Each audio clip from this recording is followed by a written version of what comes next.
Heritage of Historic City. I want to draw together some of the themes that I've been addressing in the previous lectures. I've attempted to demonstrate how the accumulation of antiquarian and archaeological knowledge about towns and cities contributed to an important change in the way in which they were imagined and their histories conceptualized. The manner in which the history of a town such as London or Edinburgh, Chester or York was conceived evolved from a simple chronology of events that took place in a particular location, accompanied by a list of notable buildings, towards an awareness of towns and cities as places of organic growth and multiple layers, seen in the fashion for cross-sections such as those that appeared in the Illustrated London News or in the maps in which successive periods of urban development were illustrated or superimposed upon each other. As the author of London in the Olden Time, in 1851, put it, London could not be the place it is had it not been the place it was. Our London, which is, in fact, the old London, owes its parentage and much of its character to the Tudor, the Plantagenet, the Norman, the Saxon, and the Roman London. Further, there was increasing recognition of how buildings themselves could be analysed to provide information about the nature of social relations and social mores, what contemporaries called manners and customs, or sometimes man in his domestic economy. The antiquaries who I've been discussing are often ignored in traditional treatments of historiography and history writing. They're often more likely to be discussed by literary scholars interested in the historical novel for their influence upon writers such as Harrison Ainsworth or Bulwer Lytton. But this branch of antiquarianism, under the rubric of domestic antiquities, opened up for questions for serious study, such as the nature of everyday life in towns. What were the houses and streets like? What were the heating and sanitation arrangements? What did people eat? And even where did they defecate? What were their entertainments? Antiquaries and local historians responded wholeheartedly to Macaulay's suggestion that the history of the progress of civilization and the arts could best be told by studying how the parlours and bedchambers of our ancestors looked, rather than focusing upon military evolutions and political intrigues. These sorts of inquiries may have been hived off into the pages of the archaeological journal or the archaeological album, but increasingly they also featured prominently in many of the more popular history publications, such as the Penny Magazine or the Mirror and the publications of the Society for the Diffusion of Useful Knowledge.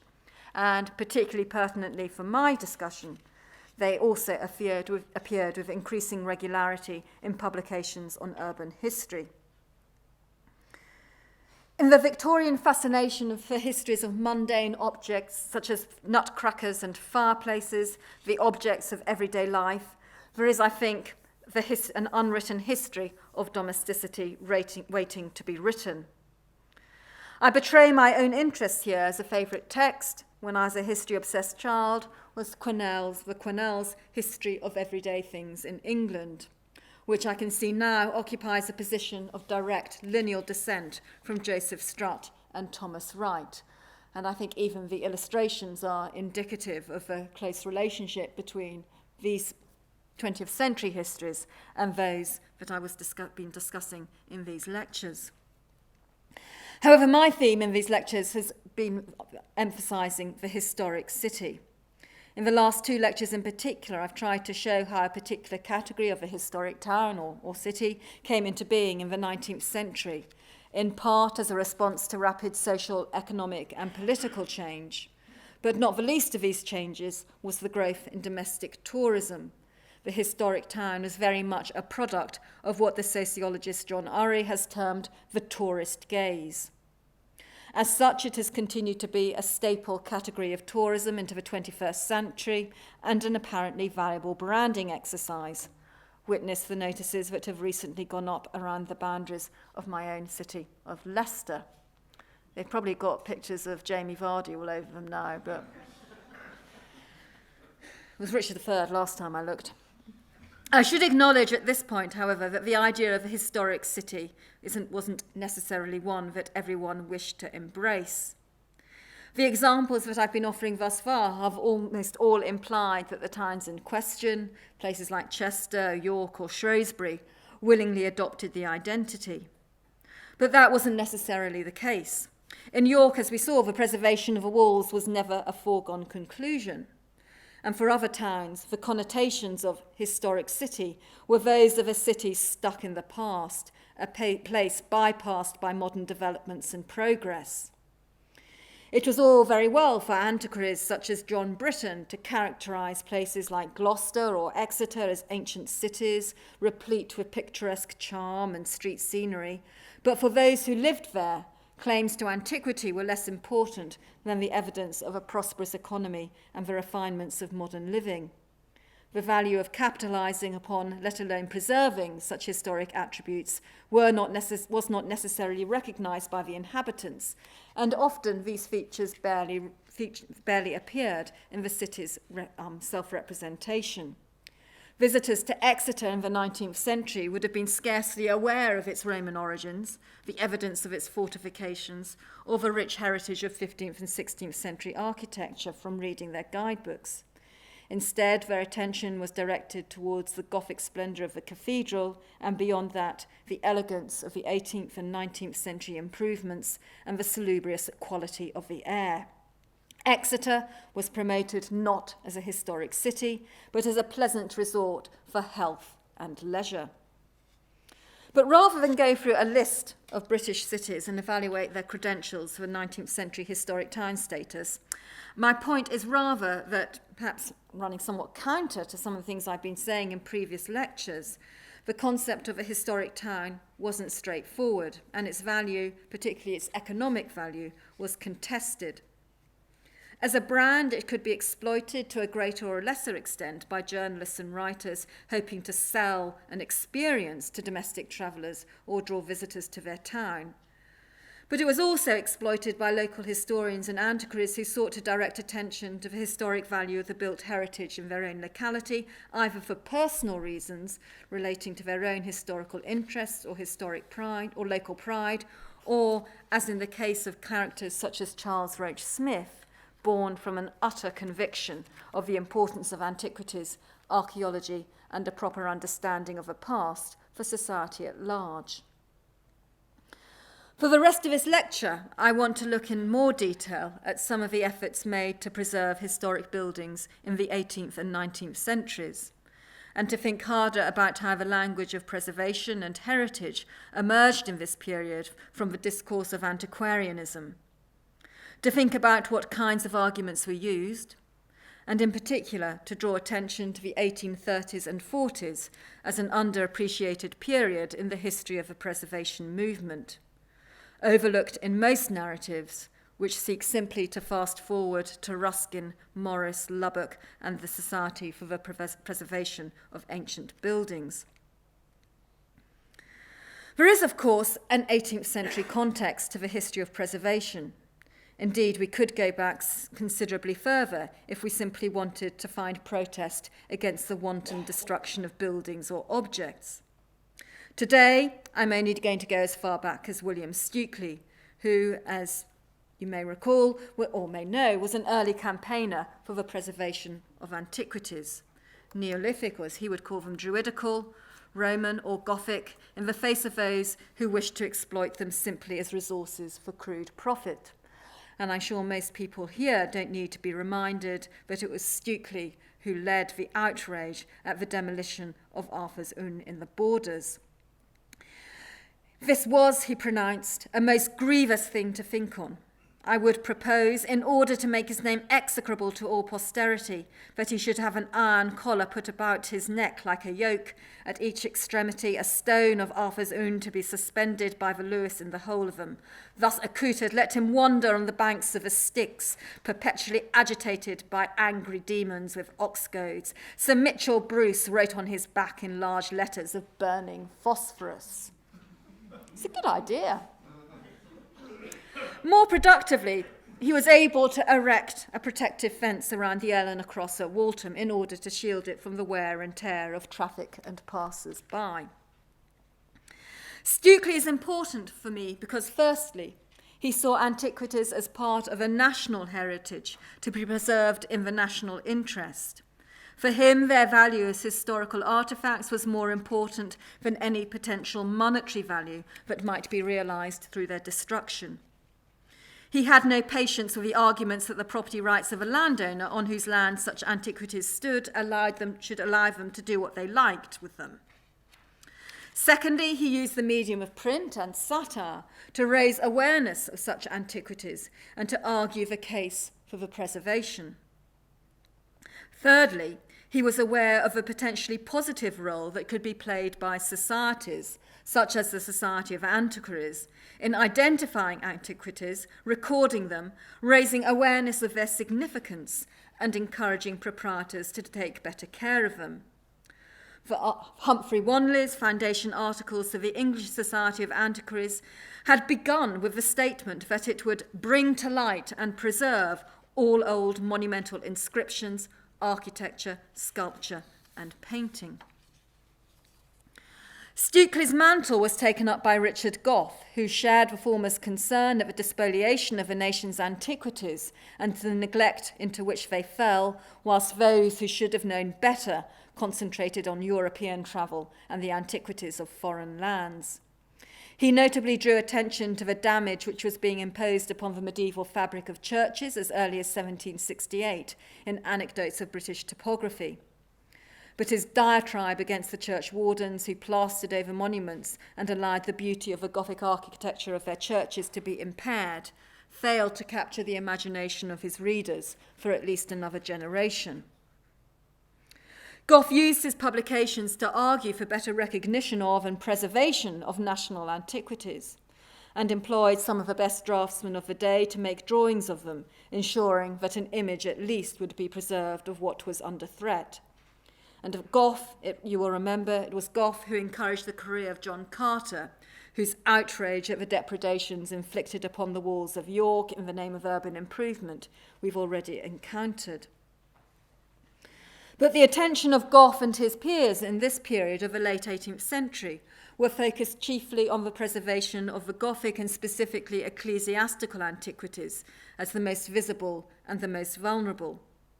And for the most part, objections for preservation were muted, and for the most part, objections against damage and arguments for preservation were muted, diffuse and disparate. This changed in the 1780s and 1790s with a series of high-profile programmes of cathedral restoration, notably at Salisbury, Hereford, Durham and Westminster Abbey, in which James Wyatt, or Wyatt the Destroyer, as Carter called him, played a leading role.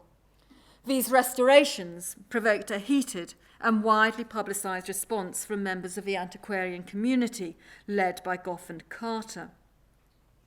But for what were essentially political reasons, Wyatt was part of what Gough termed a cabal of Joseph Banks and other friends of the Prince of Wales, and a group who favoured the classic over the Gothic. They were unable to carry the Society of Antiquaries with them. There were far too many vested interests at stake, and many of the membership balked at being involved in such unseemly disputes. The idea adumbrated in the founding principles of a society that it should be an advocate for the preservation of monuments and antiquities continued to go unrealised, and Gough resigned in disgust.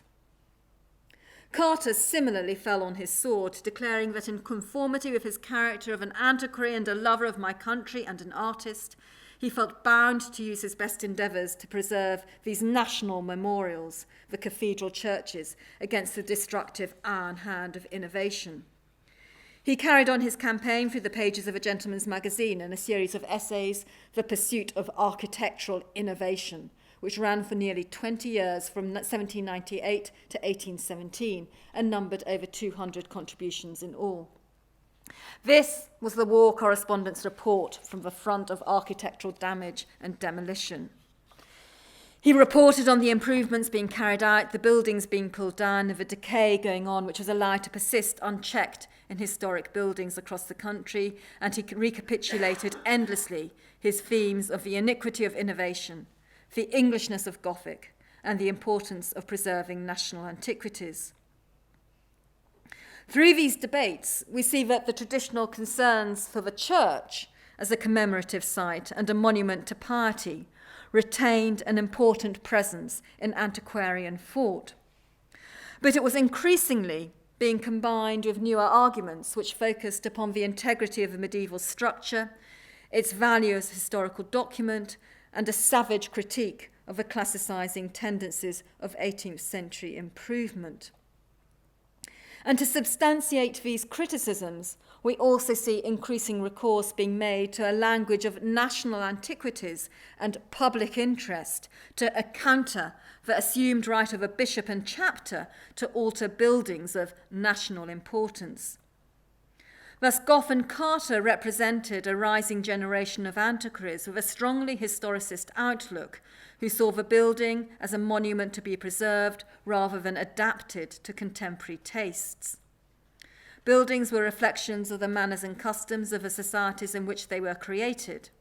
To meddle with them therefore risked jeopardizing their value as antiquarian or historical material, as well as demonstrating a lack of taste in failing to appreciate the coherence and integrity of the building itself.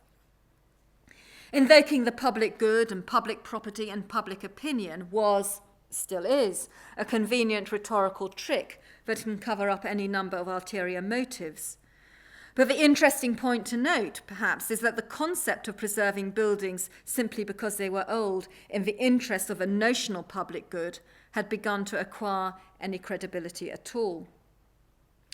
Gough and Carter had drawn attention principally to the damage being inflicted upon ecclesiastical structures.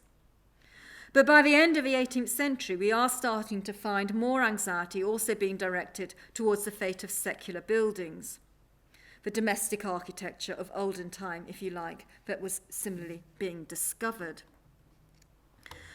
And the antiquaries' outrage was beginning to join forces with the more instinctive responses of local inhabitants who saw the destruction of ancient buildings, and not just those of a church, as a loss to the community whose collective memory and community identity they embodied. John Crosby vilified the contracted minds responsible for the despicable and wanton destruction of the antiquities of his native town of Leicester in the name of improvement. Gates, walls, and crosses were pulled down and sold, as he said, for a pittance. James Wallace, the author of A History of Liverpool, published in 1795, was sharply critical of the corporation's decision to take down various historic buildings without even securing drawings of them, only to replace them with neoclassical edifices of poor taste and unsuited to their environment.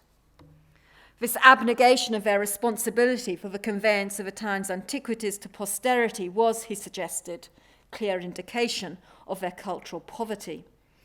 Every vestige of antiquity around the old harbour at Hartlepool, wrote Sir Cuthbert Sharp in 1816, that could be converted to profit that had been seized with merciless and unrelenting grip. John Milner, an antiquary who had joined Carter in his crusade against Wyatt, set himself up against the civic leaders of Winchester in a similar cause. His civil and ecclesiastical history of the city voiced an extended lament for the destruction and ruin of the city's medieval fabric, a victim to modern improvement and false notions of taste. Each building was linked to the city's past. It was not just its age or the beauty of its construction, but the historical associations which gave the city its identity.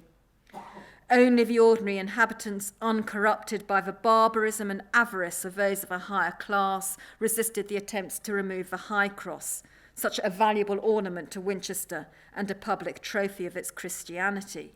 It was these inhabitants who had driven away the workmen and preserved this curious monument of art and piety.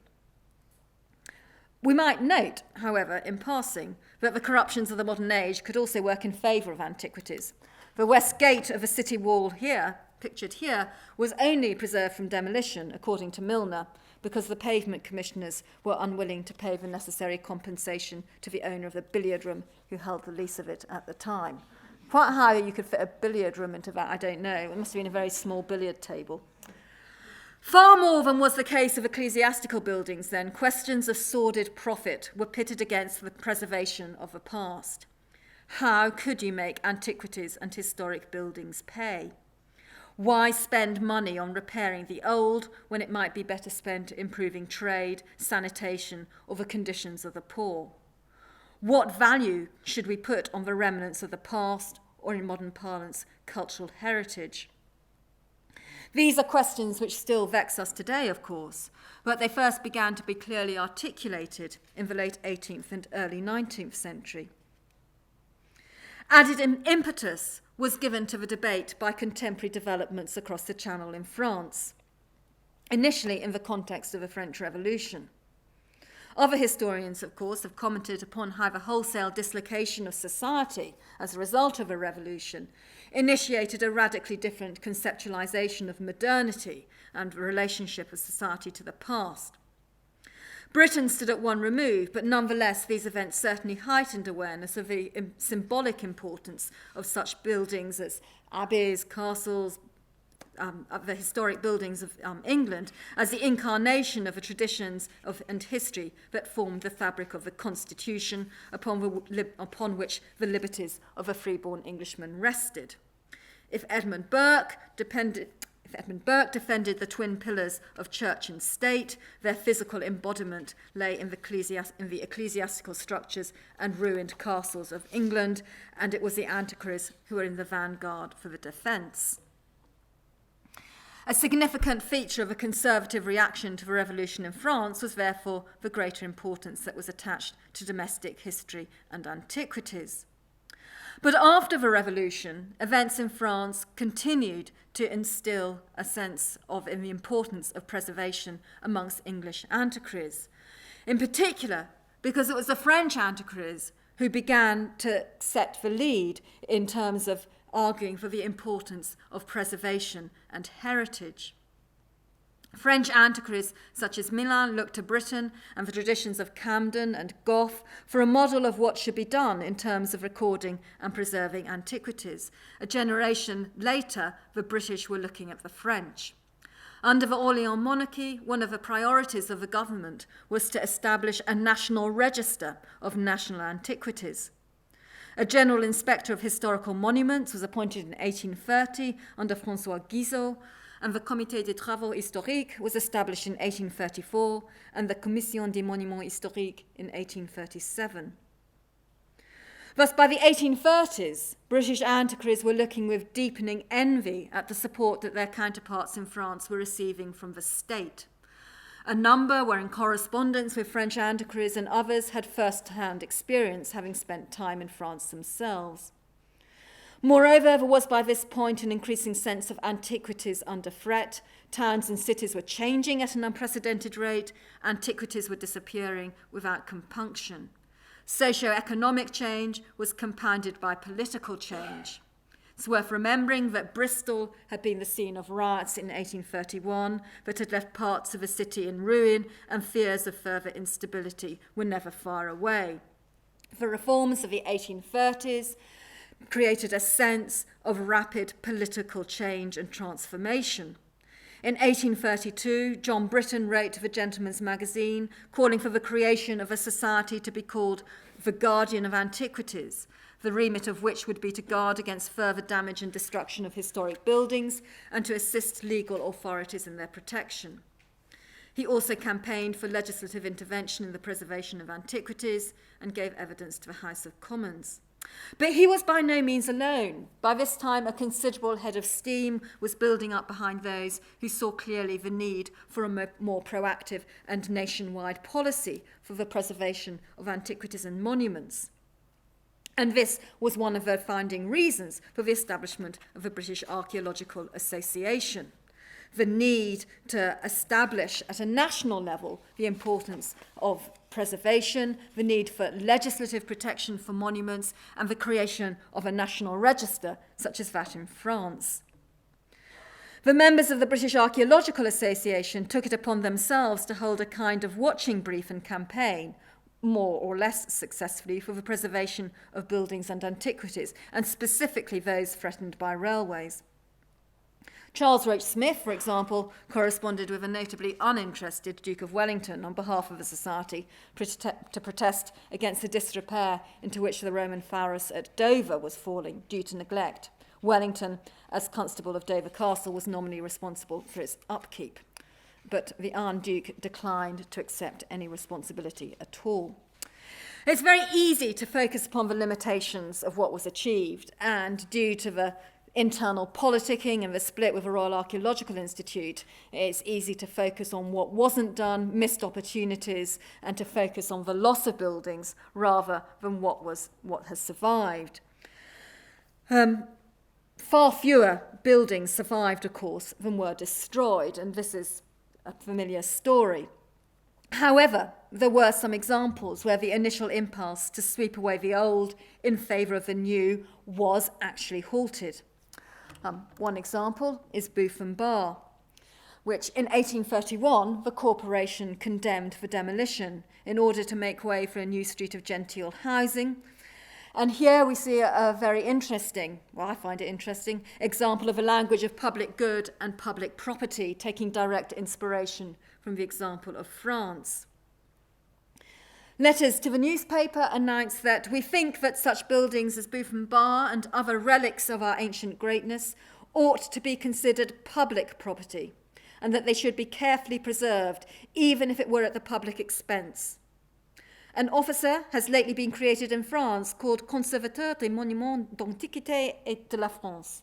Such an officer might be advantageously employed in England, and if succeeded in preventing modern improvement from defacing or modern vandalism from despoiling the remnants of antiquity, the money expended in his salary would be well employed. So here, very clear language of public good, public interest, the idea that public money should actually be levied in order to pay for preservation, and the idea that France should be taken as a model for and appoint officers specifically with a responsibility for preservation. The argument was made on the basis of the importance of the bar as part of the remains of York's ancient greatness, a reminder of York's earlier reputation as the centre of empire and the birthplace of kings. And as we saw yesterday, the importance that York shouldn't follow the mindless vandalism of other cities had become an important part of the rhetoric of York's preservers. But the most important point consistently raised in the appeals for the preservation of the bar was its contribution to the unique character of the city of York. Deprive York of its character and it would be reduced to a minor city of only second-rate importance. The other point that I think is interesting about the campaigns to save the walls and the bars of York is that they weren't associated with an individual person or event. And this is important because this was generally the reason why you could summon up interest and support for trying to preserve a building. It was by tying it to particular people or particular events. Here in Edinburgh, of course, as Bob Morris has shown, the campaign to save John Knox's house succeeded less because of its architectural interest than its association with Knox. It provided a tangible link with the great man and the history of Presbyterianism that he embodied. And in Leicester, there's John Knox's house. I've missed out. Oh, sorry. We'll stick to John Knox's house. I forgot to put in the blue ball. Oh, we had the blue ball at the start. I knew I'd got it somewhere. I'm going ditzy. It's lecture number 6. I'm sorry. In Leicester, the Blue Boar, demolished in 1836, not even its association with Richard III was sufficient to ensure its preservation, and it was destroyed to the regret of all who held sacred such historical materials. I mean, as a historian from Leicester, I'm obviously contractually obliged to include a reference to Richard III in any presentation that I give. His bedstead, however, did enjoy a much longer existence, and its story is very much celebrated in Guides to the Times. But the Richard III connection is important for my final example, Crosby Hall. This is a building which survived against the odds and in the normal course of things would almost certainly have been demolished, as were so many other buildings in the area. Crosby Hall had once been the residence of a very wealthy London merchant, Sir John Crosby, built in the late 15th century. In 1829, the lease came up for renewal, and it was to be let on a building lease, i.e. to be destroyed. By this stage, it was in a pretty poor state. It had, after it had been used as Crosby's residence, it fell into disrepair in the 17th century, and although it escaped the Great Fire, it was partially destroyed by another fire 10 years later, and the remaining structure was, by this time, badly decayed. So it was taken over as a packing house by the East India Company, and the Great Hall was used as a meeting space for religious sects, the last of which were known as the Religionists, and an internal second floor was inserted, and this is why we have the exterior staircase going into the Oriole Window to take access into the inserted floor. So in 1829, 1830, it's under threat of demolition. But at this point, one of the neighbours, Marah Hackett, supported by various male family members, stepped in to intervene. Effectively, they organised a campaign for its preservation and restoration. Money was raised to purchase the lease and to undertake the repairs. When money and enthusiasm fell short a few years later, Hackett stepped in, took on the lease herself temporarily, and invested around £3,000 of her own money in the building's repair and restoration. Crosby Hall was saved, for the time being at least. It came under threat again later in the 19th century and in 1907. The story of a restoration of the hall's survival, and not least Marah Hackett's indomitable role throughout, is too long to go fully into today. I want to focus instead upon the arguments that were put forward to win over support for its restoration, and which ultimately succeeded in inscribing it into the history of London and the nation in such a way that when it was under threat again in 1907, it proved impossible to destroy it. But it was moved.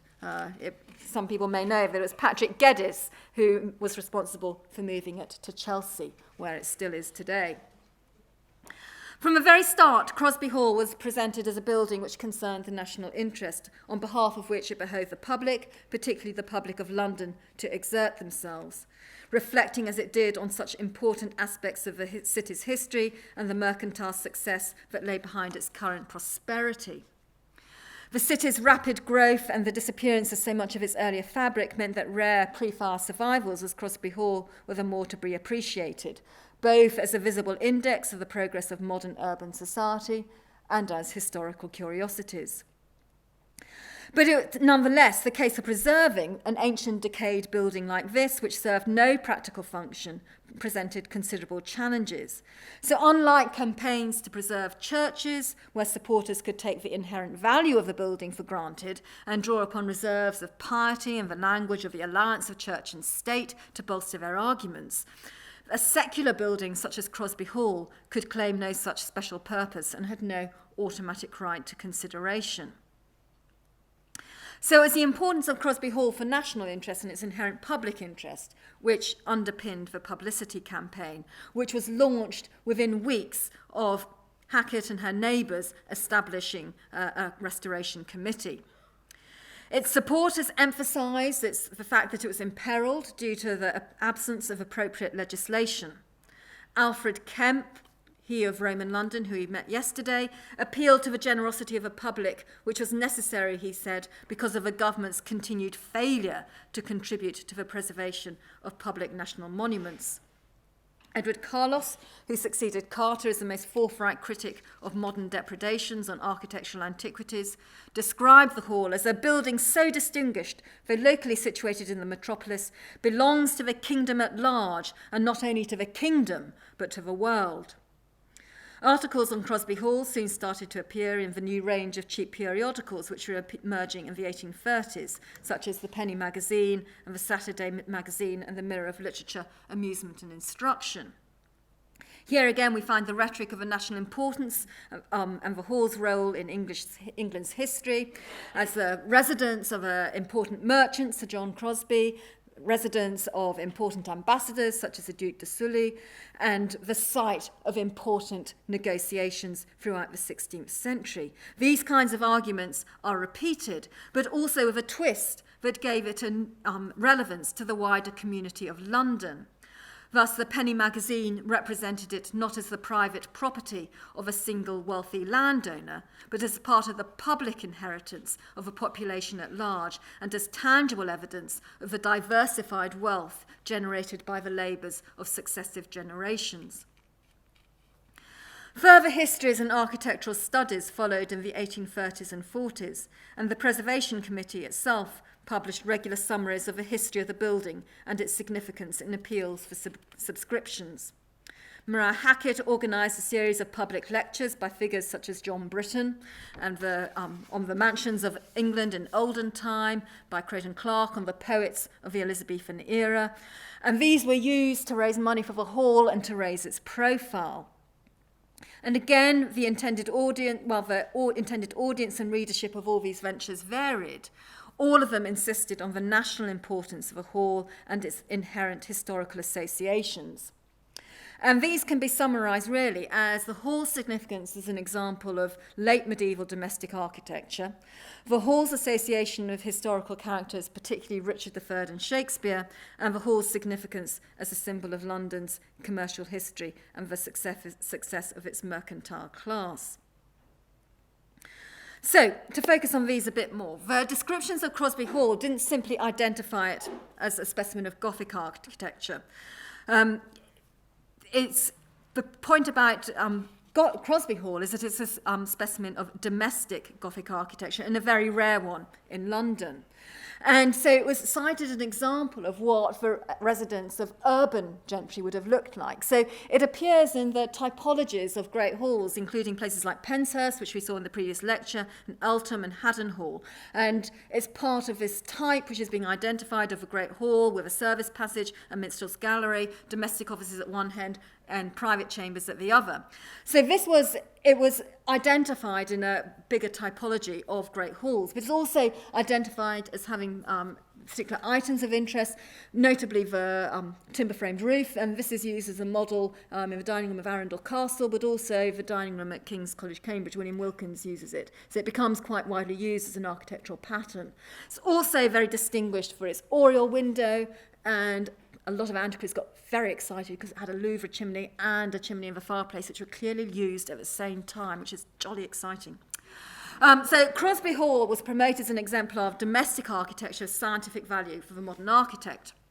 And it's for this reason that a lot of the leading architects, the sort of practitioners of the Tudor Beetham, people like Blore, like Salvin, like Blackburn and Davies, they were involved in its restoration and they gave their services for free.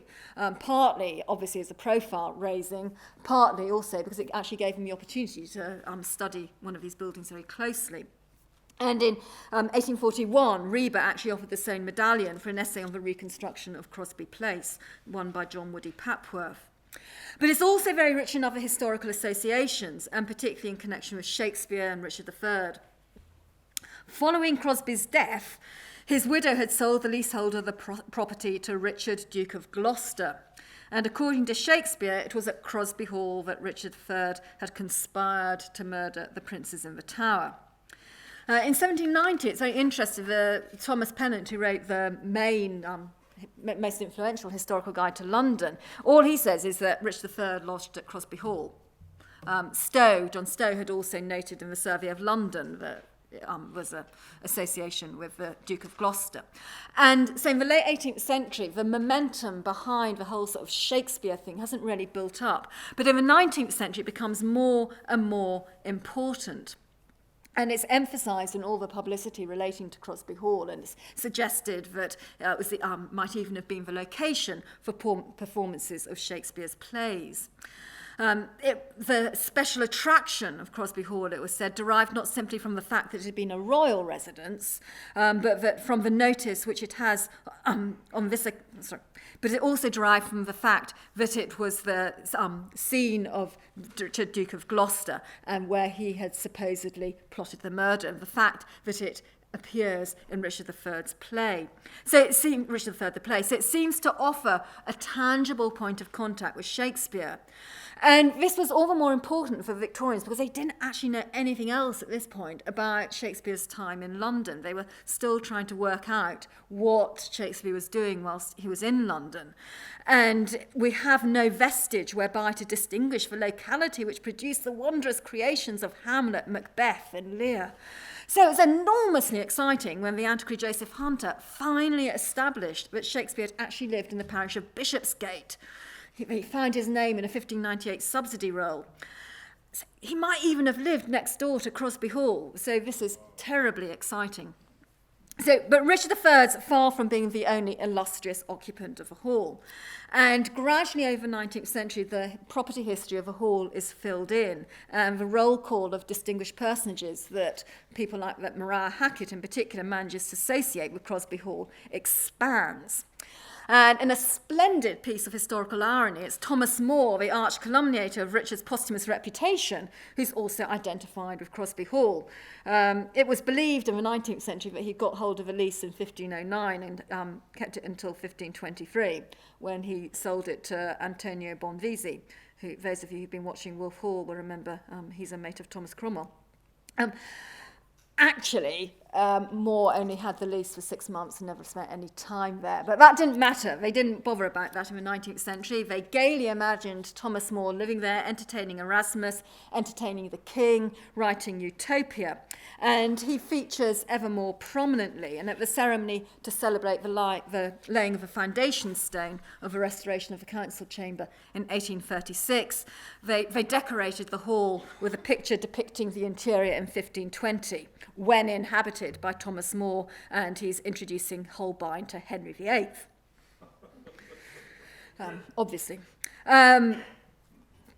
Interestingly, in 1907, when Geddes is behind the campaign to move it down to Chelsea, the reason he's interested is because of the Thomas More Association. By this time, it's been well established that More never actually lived there, but Geddes didn't let that stop him.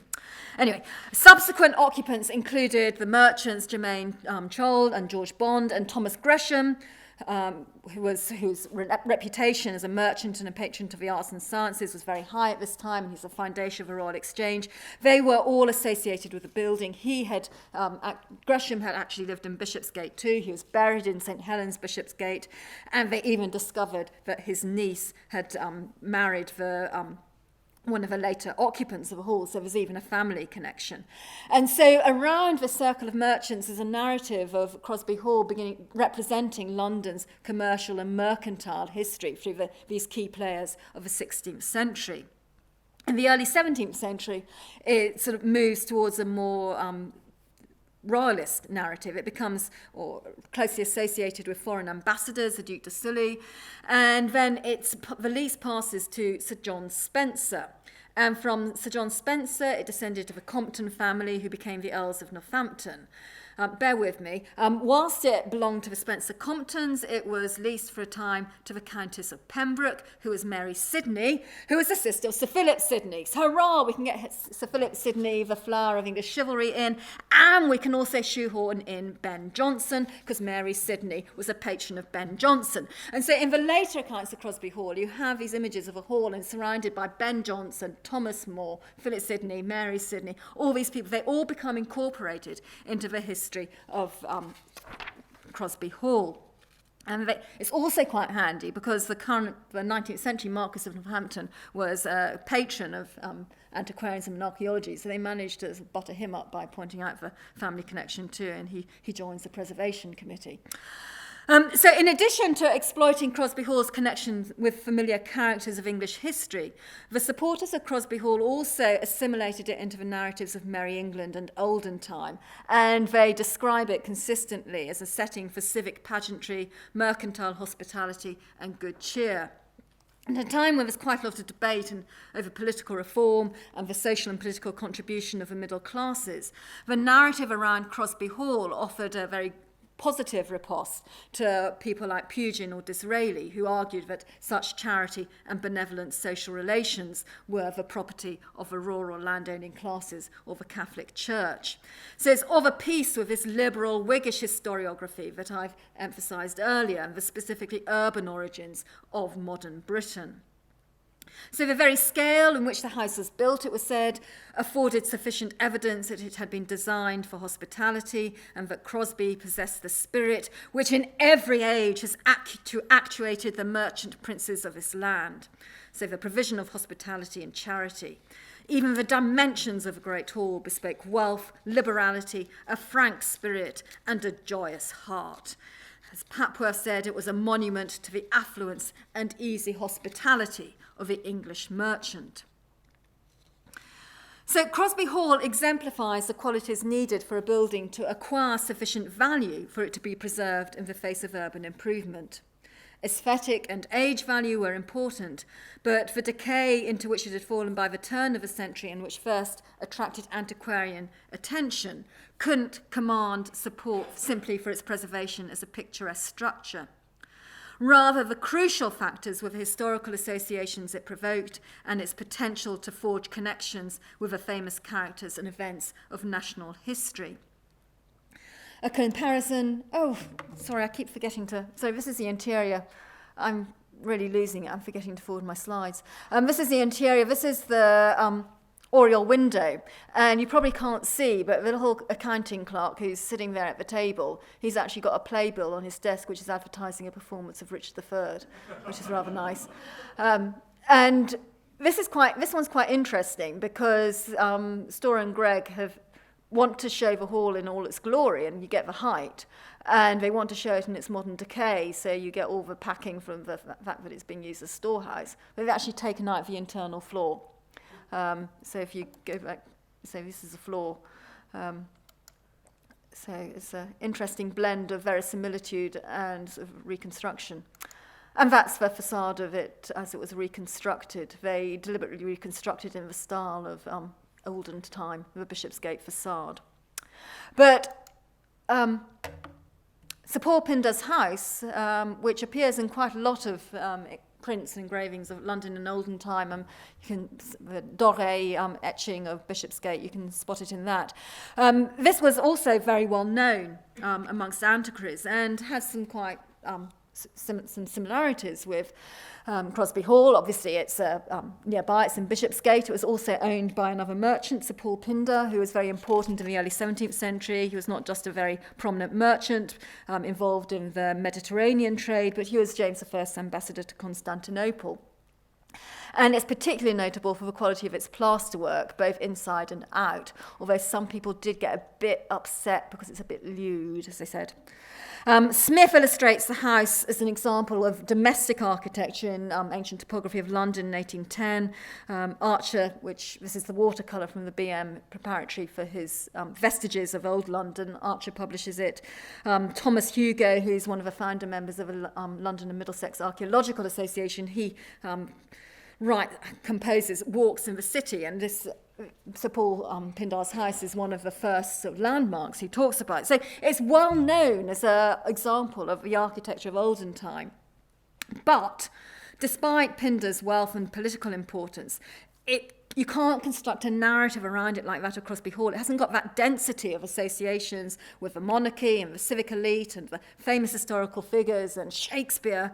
And the Saturday Mirror says, unlike the shattered bullocks of an ancient fortress, of the crumbling walls of some olden convent, this relic is interesting from its antiquity only. It has no striking events connected with its history to awaken any stronger feeling. So it steadily deteriorated, and it was actually finally demolished in 1890, but elements of the plaster facade were preserved and are actually in the Victorian Albert. Does Crosby Hall matter, apart from the fact that I've got very excited about it? Well, I think it does. It is important as an example of the articulation of ideas about preservation in a period when we're not so used to thinking about it, and as an example of the importance of the networks and antiquaries and actually being able to bring about its preservation and restoration. And I think there is also evidence that at the time it served as a model for other campaigns, such as the campaign to save St John's Gate Clerkenwell in 1845, which had been threatened by the Metropolitan Building Act. And the actual publicity suggested that once restored, it might be used as a literary and scientific institution, which is exactly what had happened to Crosby Hall, for the benefit, but this time it would be for the benefits of Clerkenwell. Around the same time, the BAA are suggesting that they should club together to buy Burke Castle in Norfolk, on a very similar model to that which the Committee of Proprietors had used at Crosby Hall. They'd all subscribed certain sums in order to help pay for restoration. Thomas Wright, again, he seems to have drawn on the example of Crosby Hall when he pointed to the few specimens of ancient architecture of London and how they were in danger of disappearance unless they were rescued for some public object. Couldn't they, he suggested, be bought by the government or by the city authorities for the museums or for the meetings of learned societies? So I think the fact that Crosby Hall, which was preserved and then turned into a meeting place, a concert hall, a meeting for literary and scientific institution, it provides an example of how you could actually preserve a building and then, as we could say, repurpose it, which actually made it easier to make the case of the investment in its restoration in the first place. Overall, it could be argued that Crosby Hall survived only because of a determination of Marah Hackett, who'd actually intervened in the first instance, and then again when money ran short after the dissipation of the first flush of publicity and interest. This in itself, I think, is a very remarkable story of female endeavour in a domain that's generally depicted as overwhelmingly masculine.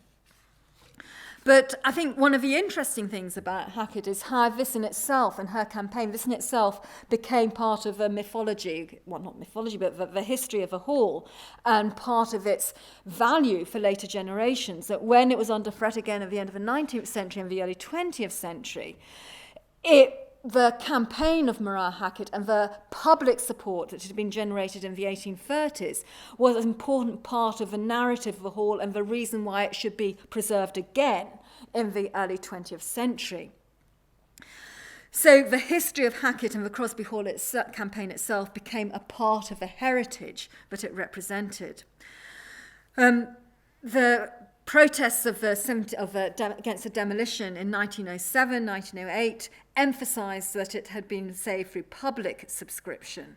And I think in terms of the history of the broader history of the heritage movement, this successful harnessing of the philanthropic potential of civil society on behalf of architectural preservation is quite a noteworthy development, and particularly in terms of how it increased the building's significance as a public building and the additional layers of meaning it brought to it.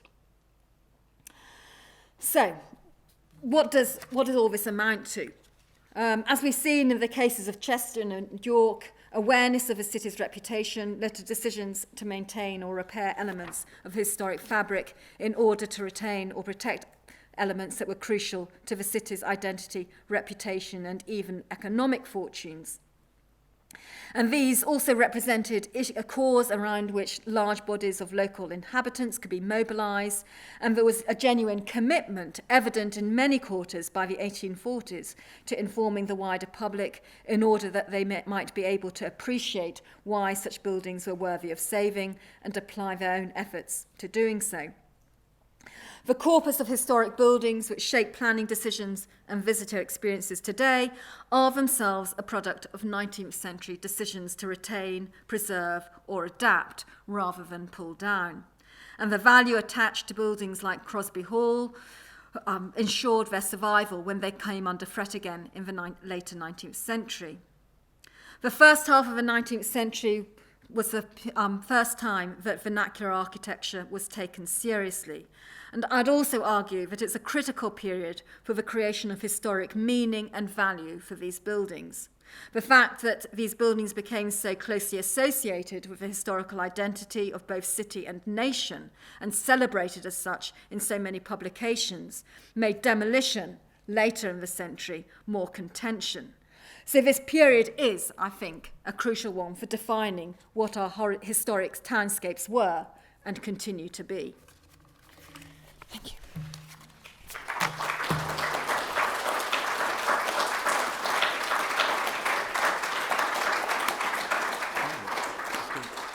Thank you very much indeed. Professor Sweet, as I say, has agreed to answer questions or take comments, if we've got any from the floor. Professor Sweet, if I could take you back to your lecture on domesticating the Saxons.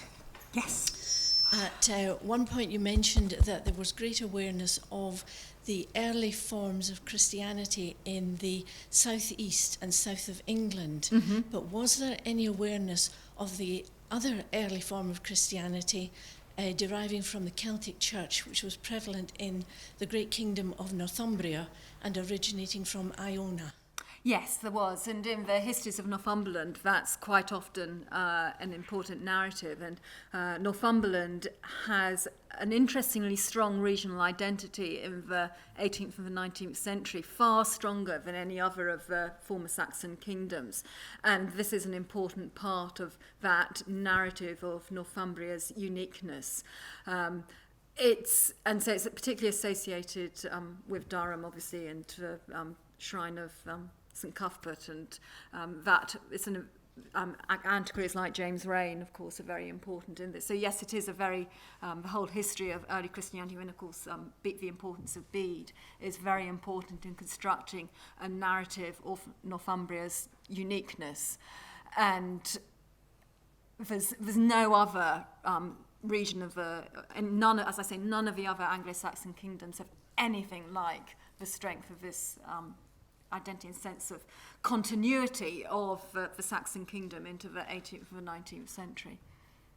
Thinking of the town walls, which you spent some time describing, my recollection is that these encircled quite a number of English cities, fairly widely dispersed. When I say encircling, a pretty rough circle, but they went round them. And the couple of plans that you showed indicated the same, even if there was some alternative possible defence, like I think it was Norwich, where there was a river nearby, and yet that didn't deter the defenders from erecting a wall at that point as well. Now, Edinburgh is very different in that there are natural defences. Castle Rock to the west, the valley which was flooded to create the Norloch to the north. So Edinburgh's walls were never little more than half, maybe 60% of the way round. Can you think of any English examples where nature provided such a formidable defence that there were significant gaps where it wasn't circumvallate, but that nature had provided significantly for a defence? Well, I guess, Shrewsbury in a way, because it's almost a peninsula within the circuit of the Severn. The Severn is certainly a very important part of Shrewsbury's natural defences, and Norwich, as you say. I'm trying to think. I haven't memorised all the city walls. You see, by the time I'm looking at a lot of them, they've all disappeared as well. So I'm not the best person to ask. Yeah, you stumped me there. I can't think of any other examples, but I'm sure there are.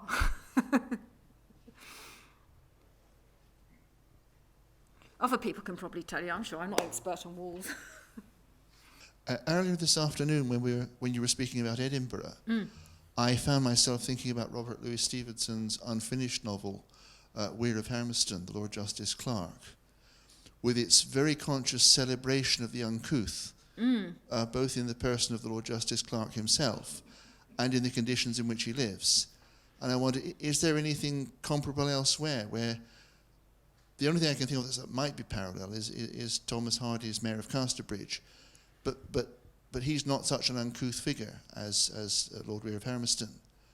And I wonder, is there anything parallel where this sort of antiquarian instinct actually celebrates and embraces the vulgarity, the coarseness of the past?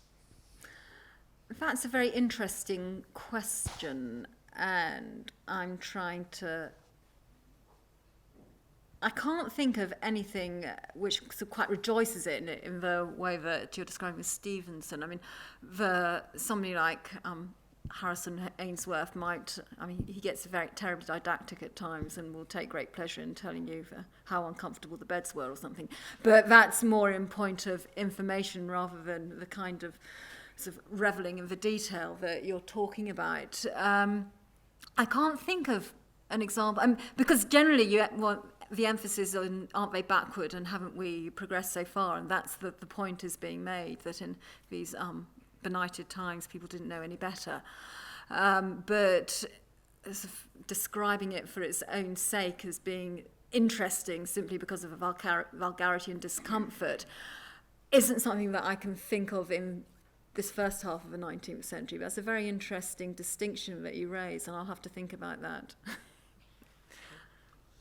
To what extent do you think the picturesque and also the fact that in early Victorian times publications had wonderful steel engravings, drawings, I personally think that had quite a great impact on your subject and the invention of the historic town. Absolutely, yeah. I mean, it wasn't just historic novels with Harrison Ainsworth, but it was people like Augustus J.C. Hare, Walks in London, which had these wonderful engravings. And that was when I first became aware of St. John's Gateway in London. And I think that was symptomatic of an interest in the picturesque and what remained. And it was an impetus to absolutely. archaeologists. And that's what I've been trying to argue, that it's very often the artistic initiative that first identifies these buildings as being of interest and actually captures the imagination. And so it's only after artists have actually created the image that people start to recognise its significance. In the same way that photography very often operates now, that it's the skillful photograph that actually makes a prospect or a view or a building seem attractive and beautiful, and then that's how it becomes rarefied as something significant. And I've absolutely, the picturesque is primarily a visual movement and would be as nothing without the skill of the engravers, the copper plate engraving of the 18th century and the, as you say, the steel plate. And the great thing about steel plate engraving, of course, is it's cheap and it can actually make these things much more widely available, and you can produce them in a much greater number. So absolutely it goes hand in hand and with the engravings. And as I've said, so many of the antiquaries I've been talking about started off as artists, and that's what actually stimulated their interest, or had worked with artists. So I would never underestimate the importance of a visual in all this. Could I ask a question? When you were talking about the town walls in various places becoming no longer of so much use, you were mainly talking about peace really breaking out to a large extent.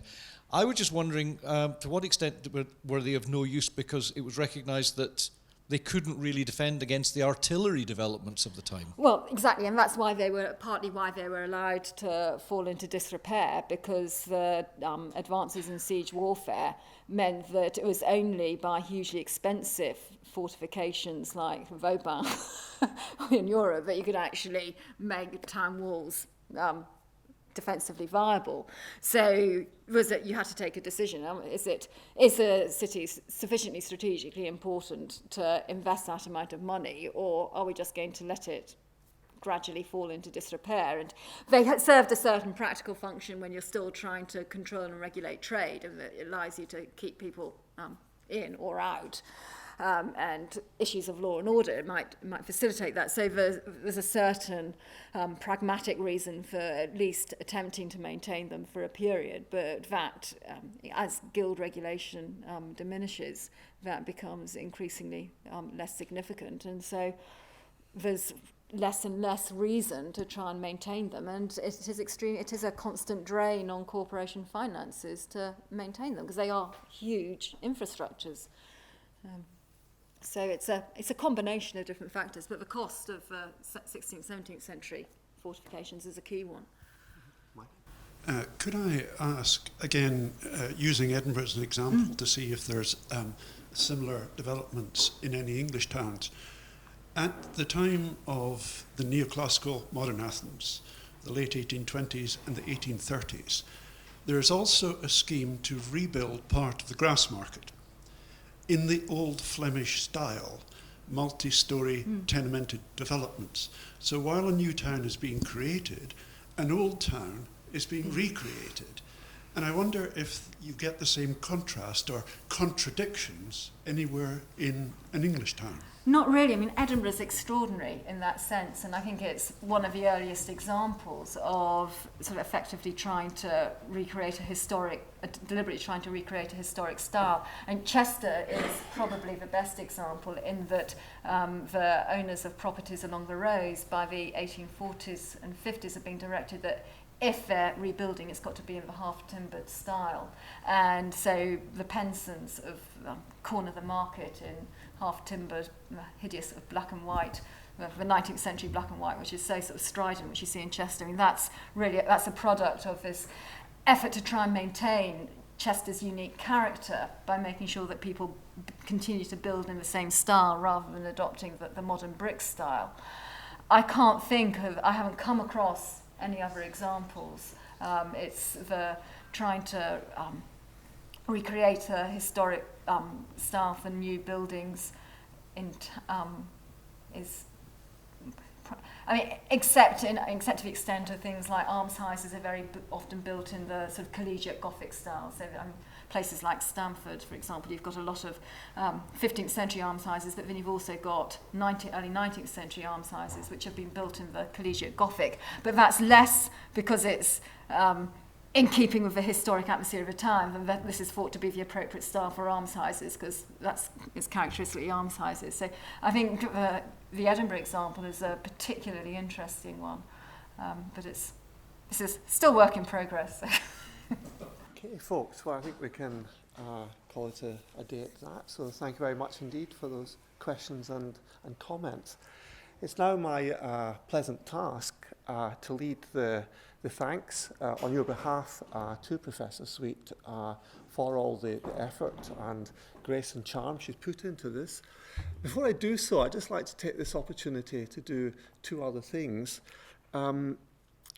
Firstly, I would like to thank the staff of the museum, not least Grant and Craig, for their efforts doing the projection stuff, the visitor services people, our education colleagues here, and of course Mallard Productions for doing very professional filming on our behalf so that all the rest of our fellows can benefit from this in due course. And certainly not least in those thanks, our own staff who turn out so often out of hours and at weekends to help out on these occasions. And Simon, of course, our director, who does all the work. I'm just the beautiful figurehead who gets the applause at these occasions, but it's Simon, of course, who does all the hard work and make these things happen. And we should be very grateful to them as well as to our speaker for the success of these events. Secondly, I think I'd like to thank you as a very good audience. I'm very conscious that a number of you come from quite far away. You make this a big event. You come to Edinburgh, and whether you dip in and out of the talks or stay for the whole course, in many ways you are as important to this process as our illustrious and very able speakers. The Society has been doing these Rhind Lectures annually since 1876. Not that I think many of you are that old, incidentally, but I think it's something we should be very aware of is how important it is that we have this tremendous opportunity as a society to invite along distinguished scholars like Roey Sweet here to do bespoke performances for us and have a chance to talk to her and to interact. And I think it doesn't happen very often or elsewhere these days, I don't think, in this world of television and mass media where we take what we're given. So thank you very much indeed for supporting these activities, and we hope they will carry on forever and a day, because I think they are very good indeed. And of course, what else can I say but except pass on our very considerable thanks to Professor Sweet. We're in absolutely no doubt that she's a very considerable expert, very knowledgeable, and has given a very good and thorough account of her subject. But you know, one of the great things about a performance like this over 3 days is not to show erudition, but to actually get the message, get the story across to all of us as well. Because I'm sure there must be at least one or two of you who, like me, do not feel that they're considerable experts on this particular subject matter. But we've been very happy to listen to it, to learn from it, and take in so much information, which we may not be going out to dinner parties and talking about the wonders of 18th and 19th century attempts to rescue our urban past. Well, actually, I might actually come to think about it, but you probably regret it if you're at the same dinner party as me. But there's so much one can learn from these occasions from scholars like Professor Sweet, which informs all the other things that we do and take an interest in. I was quite struck by how many people who I spoke to after Friday night, who I thought of as prehistorians, but who were absolutely fascinated and innovated by what you were saying about your famous 5 antiquaries. And to me, that's one of the great things about a society like this, that we do have people like you, and we're able to invite along speakers who can actually engage us in such a wide range of other things. The actual subject matter of her series of lectures may not have been something that we'd thought about much before, but it's certainly something which I'm sure a lot of us will have very much in mind in future.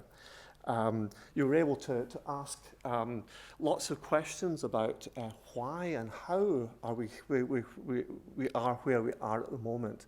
You know, how we've come to see this tremendous heritage we've got in the way we do, and how we've learnt to appreciate it, understand what it was, and conserve and preserve it. It's obviously been a great part of the reputation of our individual towns and cities that we've managed to rescue so much from the past as a result of the activities of the people you were talking about. Not just antiquaries, but other people, officials and town councils who they were able to persuade of the merits of their cases. And it's helped create this tremendous identity we've got, one that we can enjoy and so many visitors to our towns can enjoy.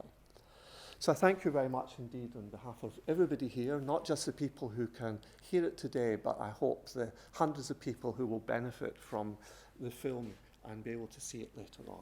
So